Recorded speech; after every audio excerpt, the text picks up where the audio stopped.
Bienvenidos a la otra cara de la moneda. Hoy analizaremos la economía durante este año que termina. Analizaremos la economía del 2015. Y yo comienzo haciéndole una pregunta. Reflexiónela durante un segundo. ¿Cómo le fue en este año? Si tomamos la mayoría de las impresiones, diremos que fue un año muy difícil, que fue un año verdaderamente complicado. Incluso, muchos mexicanos tienen la percepción tan extendida como equivocada que este año fue un año de crisis, que 2015 pasará a la historia como un año donde los problemas económicos estuvieron a la orden del día. Sin embargo, yo le digo que esto es total y absolutamente falso. 2015 pasará a la historia como un año de consolidación, como un año en el que 20 años, 20 largos años, 2 décadas de esfuerzo económico comienzan a rendir sus frutos. El entorno internacional es y ha sido, y créame, seguirá siendo verdaderamente complicado. Sin embargo, la economía mexicana tuvo un año bastante bueno.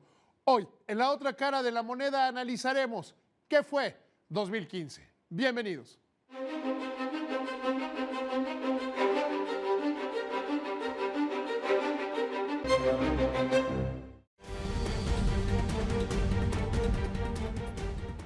¿Cómo nos fue en el 2015? Hoy comienza un año nuevo y el 2015 nos deja con una economía saludable, un crecimiento menor de lo pronosticado, pero con una inflación controlada. En medio de la turbulencia mundial, en el que las potencias se tambalearon y algunos países cayeron en crisis, México salió a flote y salió muy bien. Ahora habrá que tener en la mira los factores externos e internos que definirán el rumbo de la economía en el 2016.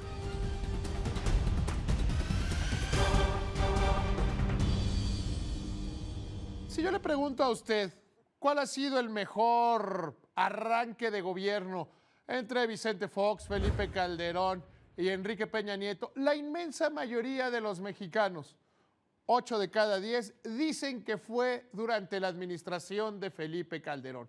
Sin embargo, no es cierto.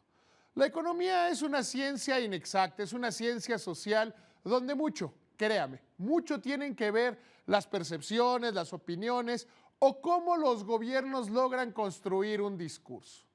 Durante los primeros 3 años de la administración de Felipe Calderón, que por muchos es recordado como un presidente que logró gran estabilidad y crecimiento económico, veremos que no es así, que son total y absolutamente falsos.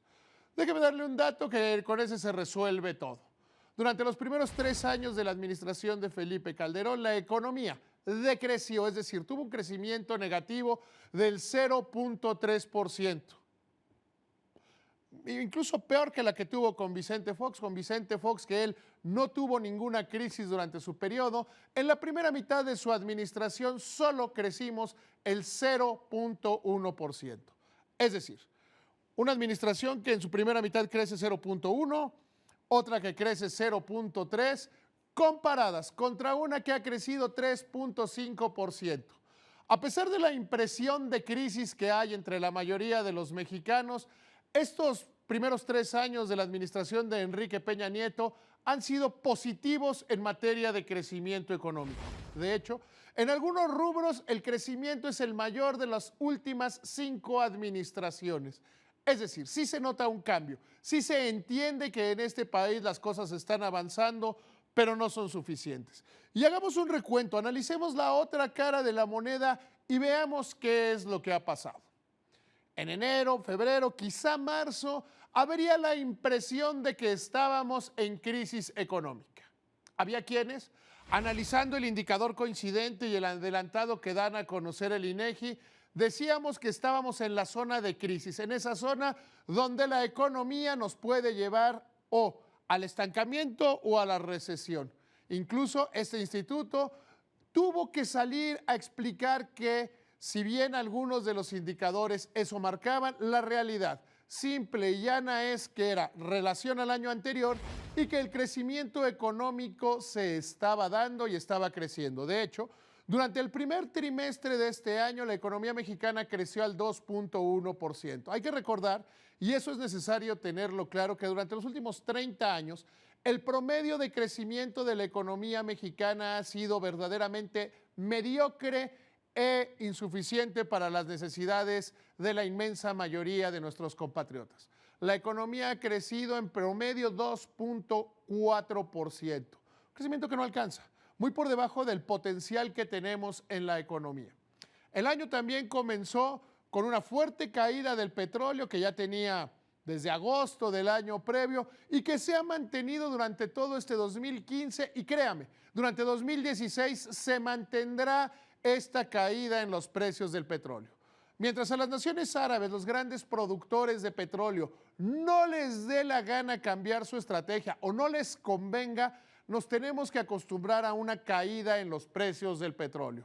Pasamos muy rápidamente de que los precios del petróleo se ubicaban alrededor de los $80 por barril hasta encontrarse en niveles de $30 por barril.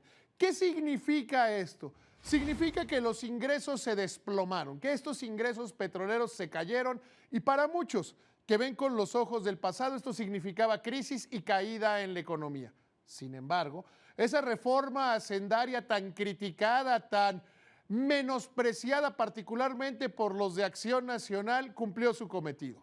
No solo hemos tenido recursos para compensar la caída de los precios del petróleo, sino incluso adicionales. ¿Por qué no nos afectó? ¿Por qué no nos ha afectado tanto en estos años la baja en el precio del petróleo en comparación con la antigüedad? Simple y sencillamente porque la economía mexicana depende cada vez menos del precio del petróleo. Hoy no llega al 30% de los ingresos del gobierno, la parte que tiene que ver con los ingresos por hidrocarburos. Así las cosas, sí la caída en el precio del petróleo nos afecta, pero no como a Venezuela o no como en otros años donde México necesariamente dependía de las exportaciones petroleras.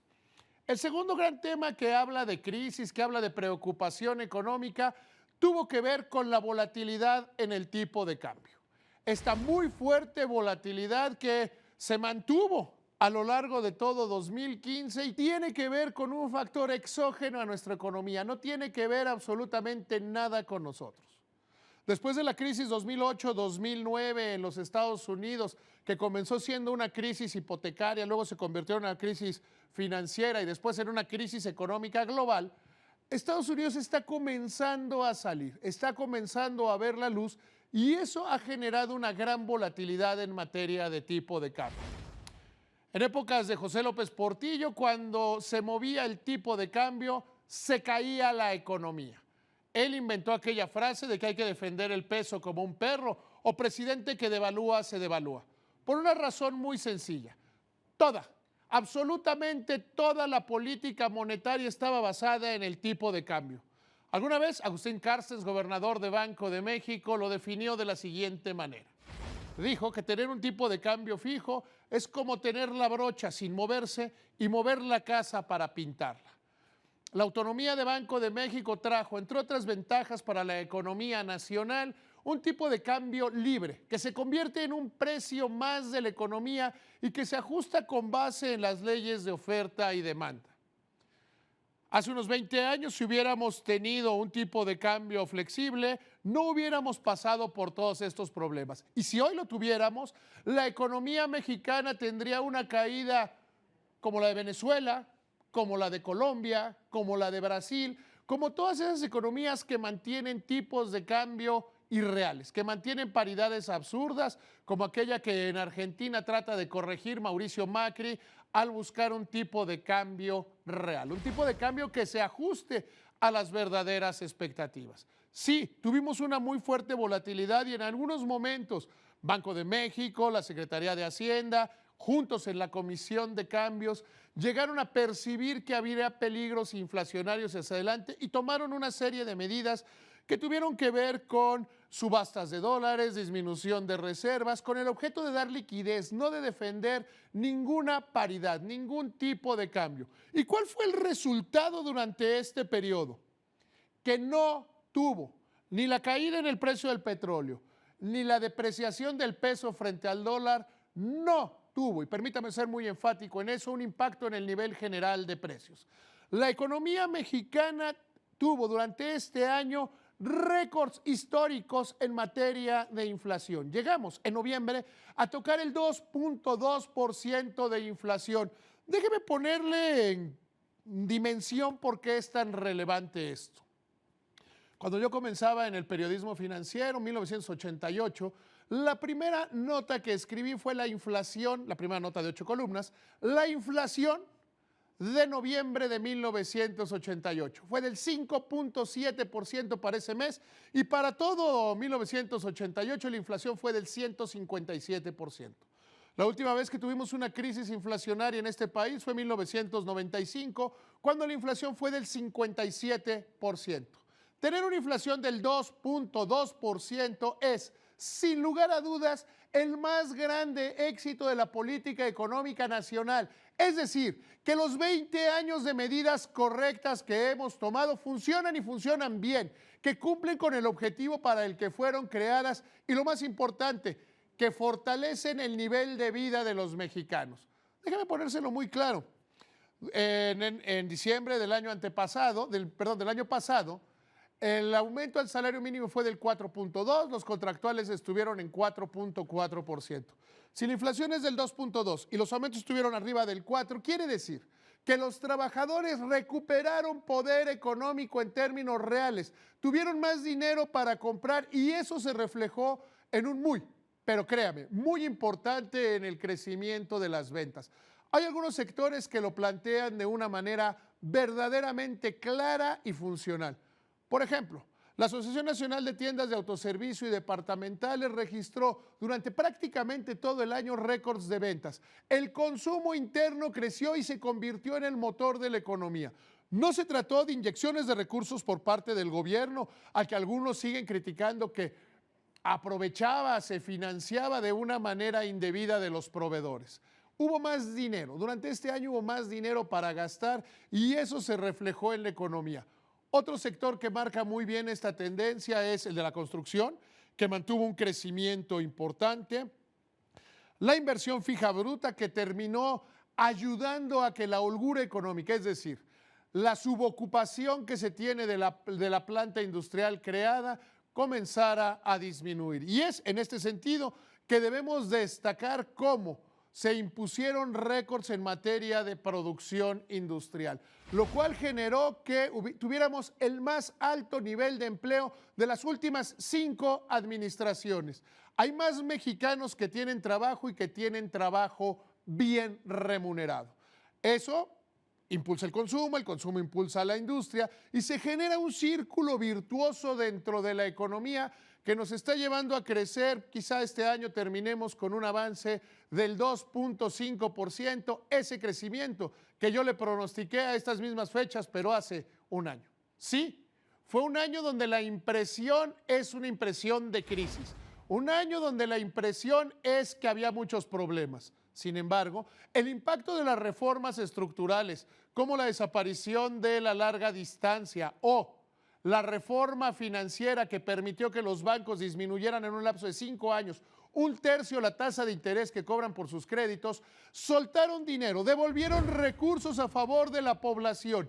Y este año, créame, 2015, pasará a la historia como uno en el que la economía enfrentó graves problemas y los superó de buena manera. Muchas gracias por su atención.